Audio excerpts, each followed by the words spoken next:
Olá, irmãos e irmãs em Cristo. Venho aqui hoje gravar para vocês mais um vídeo do meu canal revelando as profecias da Bíblia. E no vídeo de hoje é a Escola Sabatina para jovens, a verdade em tempos de dúvida. A lição número 3, assinatura de designer. Antes de eu falar sobre este assunto, eu preciso da ajuda de vocês para se inscreverem no meu canal revelando as profecias da Bíblia. Deixe seu like, ative os sininhos de notificações para receberem o meu vídeo. Compartilhe com o maior número de pessoas que vocês puderem o conteúdo do meu canal. Preciso da ajuda de vocês. Vamos orar para fortalecer cada vez mais a nossa fé. Querido Deus e Pai, muito obrigado pelo sábado do Senhor que começou ontem ao pôr do sol e que termina hoje ao pôr do sol. 24 horas de adoração e louvor. Por isso, meu Deus, fique comigo nesses minutos e segundos que o Senhor estará comigo. Faça-me de mim o seu servo para apresentar essas verdades para todos os povos, nações e línguas. Tudo isso agradeço e peço em nome do meu Salvador Jesus Cristo. Amém. Então, povo de Deus, vamos lá com a Escola Sabatina. Conhecido por... É a lição de domingo, o ateu que passou a crer. Vamos lá. Lição de domingo, conhecido por sua honestidade intelectual, a sua vasta produção literária e seus debates provocativos, o filósofo britânico Anthony Flews foi, durante décadas, uma referência mundial entre acadêmicos e ateus. Aos 15 anos, Flews chegou à conclusão de que Deus não existia. Mais tarde, ao estudar filosofia, tornou-se professor em Oxford e em outras universidades renomadas da Inglaterra. Nesse período, ganhou fama por sua defesa firme e sofisticada do ateísmo acadêmico. Mas em 2004, já com mais de 80 anos, Flau faz uma declaração surpreendente que abalou o mundo da filosofia e da ciência, e cujos ecos ainda se fazem ouvir até hoje. Durante uma entrevista com o Dr. Gary Habermas, ele revelou que agora acreditava na existência de um criador inteligente. Apesar dos ataques, ele permaneceu firme e respondeu com lucidez. Fui acusado por colegas de estupidez, traição e senilidade, de todo tipo de coisa, sendo que nenhum deles leu uma linha sequer do que escrevi. Um ateu garante, o livro Um Ateu Garante, Deus Existe, e de ouro de 2008. Mas o que levou Anthony Flew a mudar de ideia sobre Deus? Ele explicou: embora eu não tenha sido um crítico ferrenho do argumento do designer, hoje veio que, quando bem formulado, ele é uma defesa convincente da existência de Deus. Flew se referiu ao argumento teológico, um argumento do designer que aponta para a existência de um Criador com base na ordem e na complexidade do universo.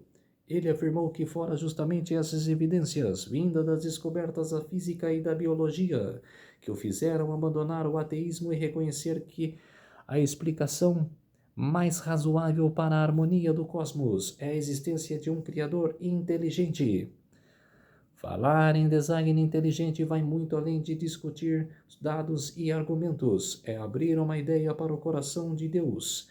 A criação reflete quem Ele é, um Deus de beleza, propósito, ordem e amor. Quando contemplamos a natureza, enxergamos os traços desse designer, mas é a narrativa da criação em Gênesis que nos revela por que tudo foi feito e quem está por trás de cada detalhe. Lição de segunda-feira, Gênesis pagão. A maioria dos relatos pagãos sobre a criação, comuns em culturas como a Babilônia, o Egito e a Suméria, compartilha duas características principais. A primeira é que na maioria dessas histórias, a natureza é a origem dos deuses. Nessas narrativas, os deuses surgem a partir de elementos naturais como a água, o céu e o caos. No relato bíblico Enuma Elish, por exemplo, há uma batalha cósmica entre as águas primordiais e é nesse ambiente caótico que os deuses nascem e mais tarde moldam o mundo. Mitologias gregas, nórdicas e hindus também seguem esse mesmo padrão. De certo modo, até o ateísmo, que considera a natureza padrão de certo, natureza como a origem de tudo, acaba caindo nessa mesma lógica. A segunda característica marcante é o papel insignificante da humanidade. Os seres humanos geralmente aparecem no fim da criação, quase como um improviso, criados apenas para realizar tarefas desgradantes. Na mitologia babilônica, por exemplo, os humanos são formados a partir do sangue de um deus derrotado, com o objetivo de servir os deuses vitoriosos, fazendo aquilo que eles não querem fazer. O valor das pessoas nessas histórias é puramente funcional. Elas existem para satisfazer os desejos dos deuses. A Bíblia, no entanto, interverte totalmente essa lógica. Primeiro, Deus não nasce na natureza, é Ele quem cria a natureza. O relato bíblico começa com uma declaração clara e direta. No princípio, Deus criou os céus e a terra. Gênesis capítulo 1, verso 1. Não há guerras entre deuses, nem forças naturais brigando entre si. Apenas Deus, em sua sabedoria, criando tudo o que pode ser de sua palavra. Luz, céu, terra e mar. Gênesis capítulo 1, versos 3 e 10. Ele não é um produto da criação, ele é o Criador. Com certeza. A segunda e mais extraordinária diferença é a forma como a Bíblia descreve a humanidade. O ser humano é o ponto do alto da criação. Deus disse: façamos o ser humano à nossa imagem, conforme a nossa semelhança. Gênesis 1, 26. Ou seja, não somos apenas mais uma criatura, somos feitos para refletir o próprio Deus. E não fomos criados para servi-lo de maneira mecânica ou humilhante, mas para exercer autoridade sobre a criação. Ao contrário dos mitos antigos, que colocam os humanos como os escravos dos deuses, a Bíblia nos apresenta como parceiros de Deus no cuidado do mundo. Gênesis 1, 28. Pergunta na redação. Pergunta no rodapé. O que é relato da criação em Gênesis revela sobre quem Deus é e como ele age. Ele é o Criador e age com mansidão e humildade. O que a história da criação ensina sobre o valor do ser humano? Que deveríamos seguir a Deus, mas tem pessoas que não seguem. Lição de terça-feira: pistas no universo. Vamos explorar um aspecto fascinante do argumento do designer. A ideia é que o universo foi cuidadosamente ajustado para tomar a vida possível. As condições que permitem a existência da vida são tão específicas que qualquer pequena mudança tornaria tudo inviável. Veja alguns exemplos de ajustes finos e preciosos. O número 1, a distância do Sol. A distância ideal do Sol. A Terra está exatamente onde deveria estar. Se estivesse um pouco mais longe, o planeta seria frio demais e os oceanos congelariam. Se estivesse mais perto do calor intenso, tornaria a vida insuportável. A vida depende dessa distância perfeita, um detalhe que sozinho já nos convida a refletir. Número 2. A gravidade certa na medida certa. A gravidade da Terra tem exatamente a força necessária para sustentar a vida como a conhecemos.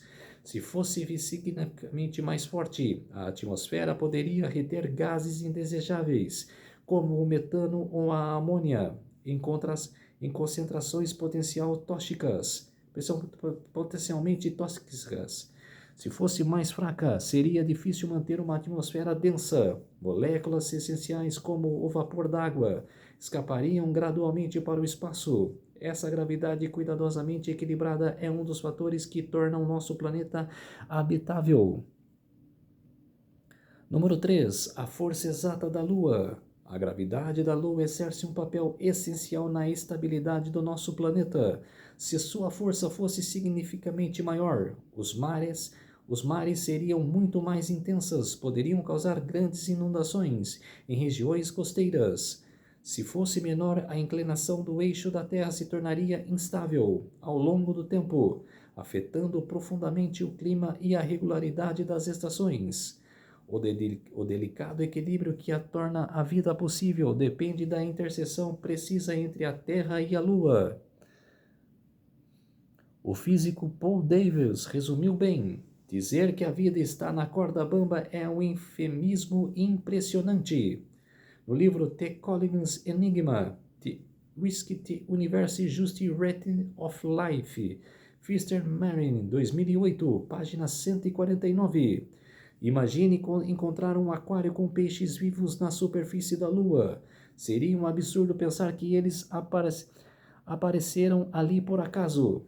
Alguém teria colocado ali e cuidado para que tudo funcionasse. A Terra perfeitamente adequada à vida em um universo hostil é como esse aquário, um sinal claro de intenção e cuidado. Pergunta no rodapé: o que a criação nos ensina sobre o caráter do Criador? Que ele criou os céus e a terra e devemos respeitar a ele, acreditar nele, ter fé nele e seguir as leis de Deus. Lição de quarta-feira, momento hipertexto. Ao observar a beleza e a complexidade da natureza, desde o delicado equilíbrio dos ecossistemas até os detalhes perfeitos de uma flor ou um funcionamento preciso do corpo humano, é difícil não parecer sinais de um Criador inteligente. A criação fala do propósito. A criação fala do propósito, cuidado e poder. Jesus confirmou o relato em Gênesis, em Mateus capítulo 19, verso 4 e Gênesis 1, 27, reafirmando a importância de crer nas origens como descritas na Bíblia. Em um mundo que muitas vezes rejeita Deus por causa do sofrimento ou das influências fisiológicas e científicas distorcidas, podemos ajudar que duvidem fazendo perguntas que os levem a refletir de onde viemos, qual o sentido da vida, por que existe algo em vez de nada. Estar em contato com a natureza nos convida à adoração, reforma nossa fé e aproxima de um Criador que também é Salvador.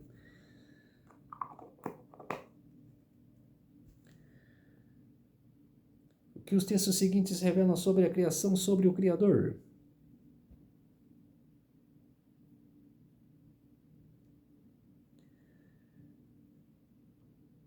Tudo foi criado. João capítulo 1, verso 3, Hebreus capítulo 11, verso 13 e Colossenses capítulo 1, verso 16. A criação revela o Criador. Jó capítulo 12, verso 7 a 9, Salmos capítulo 104, verso 24 a 25, Isaías capítulo 40, versos 26, Romanos capítulo 1, verso 20. O poder de Deus sobre a criação, Salmos capítulo 33, versos 6 a 9, Jeremias capítulo 10, versos 12 e 13. E temos a rede semântica. A rede semântica é como um mapa mental composto por palavras e conceitos relacionados entre si, formados a partir de um elemento-chave. Veja o exemplo e faça o seu. Essa classe observe como as redes são tão diferentes quanto o número de pessoas presentes, e esse é o lance. Cada rede representa aquilo que faz sentido para cada pessoa. Então, com base no que vimos até aqui, agora é a sua vez de expressar o que faz sentido para você. Designe. Lição de quinta-feira, de Zeus a Jesus. A maioria dos ateus hoje não faz parte de um clube oficial do ateísmo nem rejeita a fé cristã por causa de argumentos científicos sofisticados. Muitos nem têm diploma em biologia molecular ou zoologia. Simplesmente escolhem não acreditar em Deus. Mas por quê? Para mim, muita gente, a ideia de Deus mais perturba do que consola. Basta olhar para a história, os seres humanos já acreditaram em muitos deuses, e boa parte deles eram assustadores. E, sinceramente, até que um alívio saber que esses deuses não existem. Afinal, quem gostaria de viver com Zeus, tentando seduzir membros de sua família, ou com Moloque exigindo sacrifícios de crianças? O mundo certamente é um lugar melhor sem eles, com certeza. Mas e o Deus da Bíblia? Seria só mais um desses deuses terríveis? Será que devemos colocá-lo no mesmo saco e simplesmente descartá-lo também? É aqui que tudo muda. O Deus da Bíblia é completamente diferente. Em Colossenses capítulo 1, versos 16 e 17, o apóstolo Paulo escreveu: pois nele foram criadas todas as coisas. Tudo foi criado por meio dele e para ele. Ele é o antes de todas as coisas. Nele tudo subsiste.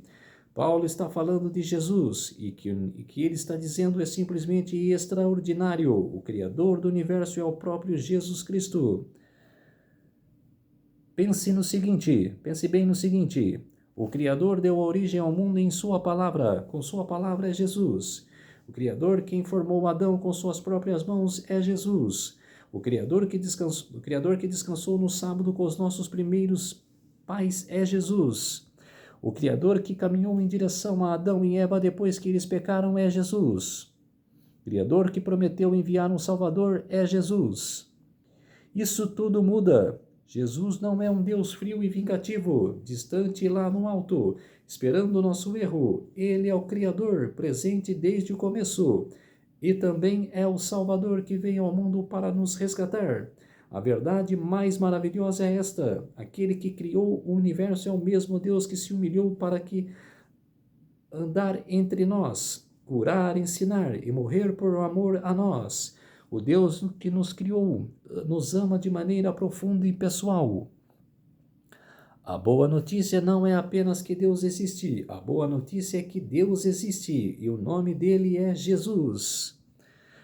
Pergunta no rodapé, leia Salmo 8. O que mais impressiona você ao saber que o Criador do universo se importa com a sua vida? Ele importa com todo mundo. Ele quer que todo mundo se salva e vai morar com ele na Nova Jerusalém. Lição de sexta-feira, mais perto do que imaginamos. A mão que sustém os mundos no espaço, que mantém em sua disposição ordenada e atividade incansável de todas as coisas, através do universo, de Deus é a que na cruz foi pregada por nós. Foi o Criador de todas as coisas que ordenou a maravilhosa adaptação dos meios aos fins dos suprimentos às necessidades. Foi Ele que no mundo material proveu para que todo desejo ou implantação fosse implantado, fosse satisfeito.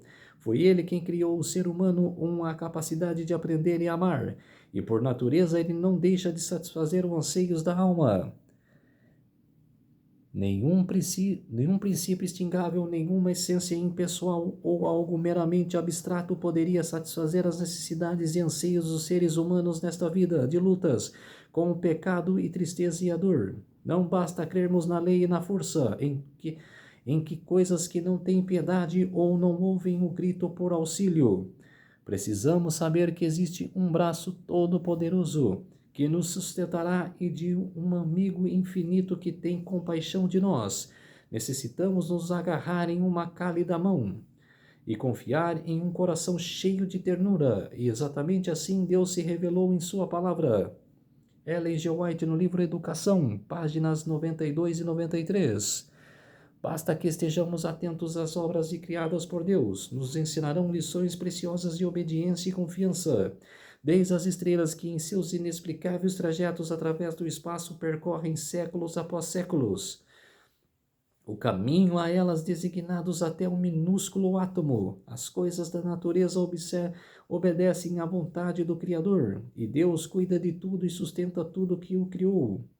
Aquele que mantém os incontáveis mundos na imensidão do universo também se preocupa com as necessidades do pequeno pardal, que, sem qualquer temor, eleva seus humildes cortejos.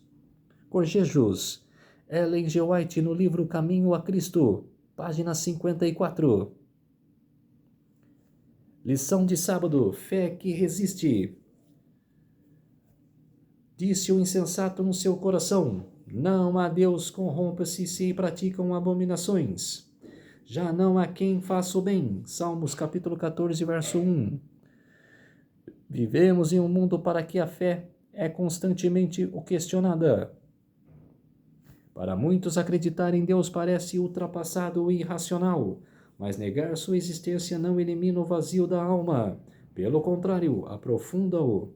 A fé não é um salto no escuro, mas uma resposta racional e experiencial a um Deus que se revela na criação, na história e principalmente na transformação de vidas. Lee Strobel era um jornalista investigativo do Chicago Tribune e ateu convicto. Quando sua esposa se tornou cristã, ele decidiu provar que a fé dela era uma ilusão. Usando seus recursos jornalísticos, investigou durante 2 anos as evidências históricas sobre Jesus. E o resultado? Ele concluiu que a ressurreição de Cristo não era mito, mas fato. Essa descoberta abalou sua descrença e o levou a entregar a vida a Cristo. Hoje, Strobel é autor de livros que ajudam milhões de pessoas a encontrar a fé, como Em Defesa de Cristo. Suas histórias mostram que até o ceticismo mais determinado pode ser vencido pela verdade. A criação aponta para o Criador. A ordem e a beleza do universo não são a obra do acaso. A moralidade exige uma origem. O senso de certo e errado em nosso coração vem de uma fonte maior. A experiência pessoal. Deus continua transformando pessoas, curando feridas e dando propósito. Cristo como prova máxima. A vida, a morte e a ressurreição de Jesus permanecem os fundamentos sólidos da fé cristã. Ainda hoje, Deus continua se revelando. Se você está passando por um momento de incerteza sobre a existência de Deus, tente experimentá-lo na prática. Você não irá se arrepender. Então, vamos lá, povo de Deus, encerrando a lição número 3, assinatura de designer. A verdade em tempos difíceis. Vamos orar para fortalecer a nossa fé. Querido Deus e Pai, muito obrigado por esses minutos e segundos que o Senhor ficou comigo, que fez de mim o seu servo para apresentar essas verdades da Tua Palavra para todas as pessoas, nações e línguas. Tudo isso agradeço e peço em nome do meu Salvador Jesus Cristo. Amém. Então, povo de Deus, se inscrevam no meu canal Revelando as Profecias da Bíblia. Deixe seu like. Ative os sininhos de notificações para receberem o meu vídeo. Compartilhe com o maior número de pessoas que vocês puderem o conteúdo do meu canal. Preciso da ajuda de vocês. Um feliz sábado a todos e até o próximo vídeo. Tchau!